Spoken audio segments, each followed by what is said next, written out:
नमस्कार, स्वागत है आप सभी का एक बार फिर से आपके फेवरेट चैनल स्पोर्ट्स फैक्ट्रियल में। आपके साथ आपका भाई, आपका दोस्त लक्ष्य शर्मा जुड़ चुका है। अगर आपने अभी तक हमारे टेलीग्राम चैनल को ज्वाइन नहीं किया, अगर आपने हमारे अभी तक व्हाट्सएप चैनल को ज्वाइन नहीं किया, जिसका लिंक डिस्क्रिप्शन में दे रखा है, तो आप अभी तक लाखों रुपए का नुकसान करवा चुके हैं। क्योंकि टेलीग्राम पे, यूट्यूब से और व्हाट्सएप से हजारों लोग लाखों रुपए डेली जीत रहे हैं, चाहे वो फैंटेसी से हो, चाहे वो मैच प्रेडिक्शन से हो। तो अगर आपको भी जीतने हैं पैसे तो ज्वाइन कर लीजिए स्पोर्ट्स फैक्ट्रियल का टेलीग्राम चैनल। इसके अलावा ज्वाइन कर लीजिए व्हाट्सएप, दोनों के लिंक हमने डिस्क्रिप्शन में दे रखे हैं। इसके अलावा यूट्यूब चैनल की मेंबरशिप ले लीजिए, क्योंकि अगर मेंबरशिप लेंगे तो आप ही का फायदा होगा।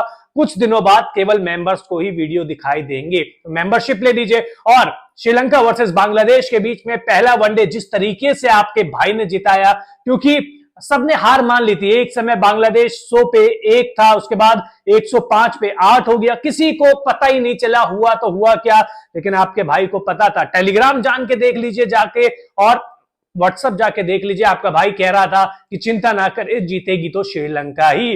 विश्वास नहीं है, जाके देख लीजिए। अब इस पिच रिपोर्ट में हम बातचीत करेंगे श्रीलंका वर्सेस बांग्लादेश के बीच होने वाले दूसरे वनडे के मैच की। अब ये मैच भी कोलंबो में ही खेला जाएगा, लेकिन कंडीशंस क्या बदलेगी थोड़ी सी, क्योंकि एक मैच हो चुका है। पिच रिपोर्ट बताएंगे, हेड टू हेड रिकॉर्ड बताएंगे, दोनों टीमों के बीच में पॉसिबल प्लेइंग 11 बताएंगे। इसके अलावा बढ़िया सी फैंटेसी टीम भी तो आपको बतानी है, लेकिन ये फाइनल टीम नहीं होती है, आपको पता है। फाइनल टीम आपको टेलीग्राम और व्हाट्सएप पे मिलती है टॉस के बाद। तो जुड़ जाइए हमारे साथ। और अब बिना वक्त गवाए सबसे पहले दोनों टीमों की पॉसिबल प्लेइंग 11 के बारे में बातचीत कर लेते हैं। और सबसे पहले बातचीत करते हैं किसकी? चलिए, हारने वाली टीम बांग्लादेश के बारे में कर लेते हैं। तो बांग्लादेश की साइड से आपको ओपन करते हुए दिखाई देंगे कौन? तंजीद, जो कि एक अच्छे बल्लेबाज है। ना केवल अच्छे बल्लेबाज है, बल्कि मुझे लगता है कि एक मैच जिताऊ पारी भी खेल सकते हैं। तंजीद हसन की मैं बात कर रहा हूं।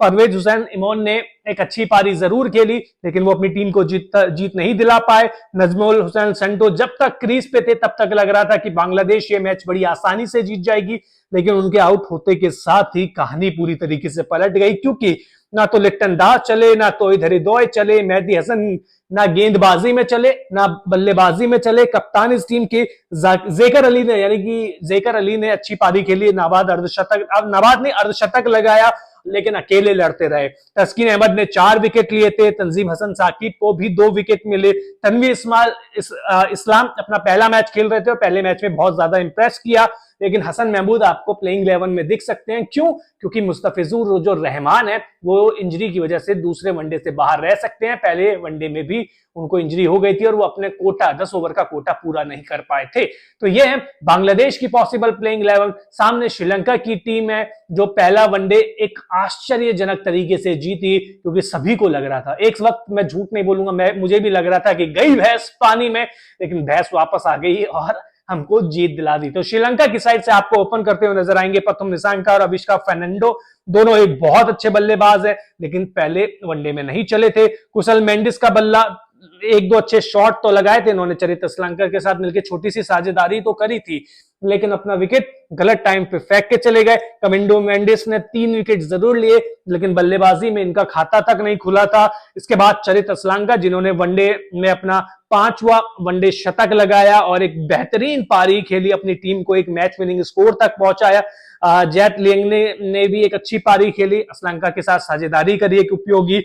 वनिंदु हसरंगा बल्लेबाजी में ज्यादा कमाल नहीं कर पाए, लेकिन 4 विकेट लेके अपनी जो इनका पहला काम है उसे पूर्ण तरीके से कर दिया। मिलान रत्नानायक के ज्यादा कुछ कमाल नहीं कर पाए। महेश तीक्ष्णा ने अच्छी गेंदबाजी करी। असित फर्नांडो ने शुरुआत में ही बांग्लादेश को शुरुआती झटका दे दिया था। एहसान मलिंगा थोड़े से महंगे साबित हुए, लेकिन मुझे पूरा विश्वास है कि एहसान मलिंगा वापसी करेंगे और दूसरे वनडे में ये वापसी कर भी सकते हैं। तो ये तो हो गई दोनों टीमों की पॉसिबल प्लेइंग 11। अब जरा दोनों टीमों के बीच में हेड टू हेड रिकॉर्ड के बारे में बातचीत करें तो श्रीलंका वर्सेस बांग्लादेश के बीच में अगर वनडे में हेड टू हेड रिकॉर्ड के बारे में बातचीत करें तो इन दोनों टीमों के बीच में कुल 58 वनडे मैचेस खेले गए हैं, जिसमें से श्रीलंका ने 44 मैच जीते हैं।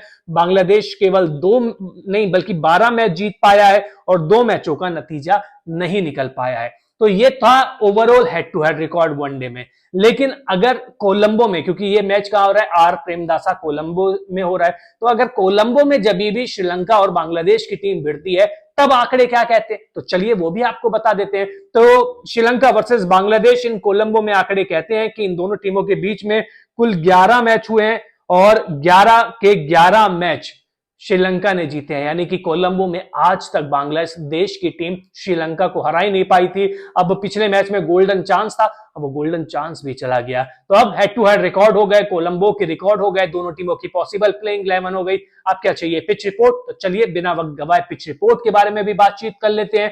तो श्रीलंका वर्सेस बांग्लादेश के बीच में अगर पिच रिपोर्ट के बारे में बातचीत करें तो R Premadasa international cricket stadium की पिच हमेशा से ही गेंदबाजों की, खासकर स्पिन गेंदबाजों को लेकर फेवर करता है। यह हमने पहले वनडे में भी देख लिया था। यहां पर बीच के ओवरों में स्पिन गेंदबाजी बहुत ही कारगर साबित होती है और बल्लेबाजों को स्पिन के खिलाफ शॉट खेलने में बहुत दिक्कत होती है। हाँ, चरित असलंका को नहीं हुई थी। वैसे कोलंबो की पिच स्पिन गेंदबाजों के लिए वरदान से कम नहीं है। बिल्कुल, हसरंगा को 4 विकेट मिले थे, कमेंडू मेंडिस को 3 विकेट मिले थे, सही बात है। यहां पर तेज गेंदबाजों को निशाना बनाया जाता है, जो पहले वनडे में बनाया भी गया था, और पावर प्ले में बल्लेबाज भरपूर फायदा उठा सकते हैं, जिससे एक बढ़िया टारगेट सेट कर सके, क्योंकि स्पिन गेंदबाजों को खेलने में बल्लेबाजों को थोड़ा सा संघर्ष करना पड़ता है। और ये सिर्फ उस पहले मैच की स्क्रिप्ट मैंने आपको बता दी कि पहले मैच में क्या क्या हुआ, ये ही आपको दूसरे मैच में भी पूरा हूबहू होता हुआ दिख सकता है।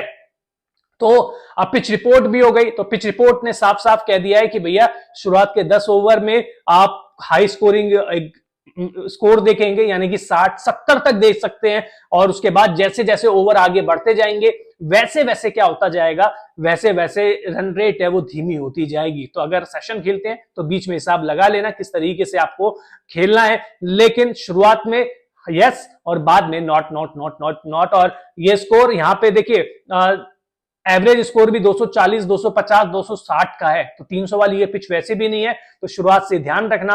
अब इतना सब कुछ बता दिया, लेकिन बढ़िया सी फैंटेसी टीम बताना तो भूल ही गया। तो बढ़िया सी फैंटेसी टीम चाहिए, लेकिन ये तो केवल बढ़िया सी फैंटेसी टीम है, अच्छी टीम है। फाइनल टीम कहां मिलेगी? टेलीग्राम पे मिलेगी, व्हाट्सएप पे मिलेगी। कब मिलेगी? टॉस होते के साथ ही मिल जाएगी। लिंक का इनके डिस्क्रिप्शन में लिंक दे रखे हैं। तो चलिए अगर बात करें बांग्लादेश वर्सेस श्रीलंका के बीच में फैंटेसी टीम के बारे में, तो विकेट कीपर में मैंने कुशल मेंडिस और लिट्टन दास को लिया है।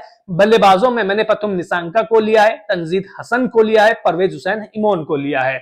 ऑलराउंडर में कमिंडू मेंडिस है, चरित असलंका है, मेहंदी हसन मिराज है और वनिंदु हसरंगा को अपनी टीम में शामिल किया है। बॉलर्स में मैंने तंजीद हसन साकिब और एहसान मलिंगा को लिया है। इस टीम का कप्तान मैं कमिंडू मेंडिस को बना रहा हूं और वाइस कैप्टन मैं मेहंदी हसन मिराज को बना रहा हूं, जो गेंद और बल्ले दोनों से अच्छा प्रदर्शन कर सकते हैं।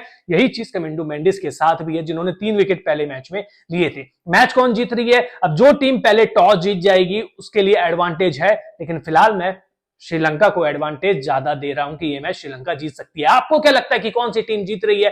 कमेंट बॉक्स में बताइए। वीडियो को लाइक कर दीजिए, चैनल को सब्सक्राइब कर दीजिए। बहुत बहुत शुक्रिया।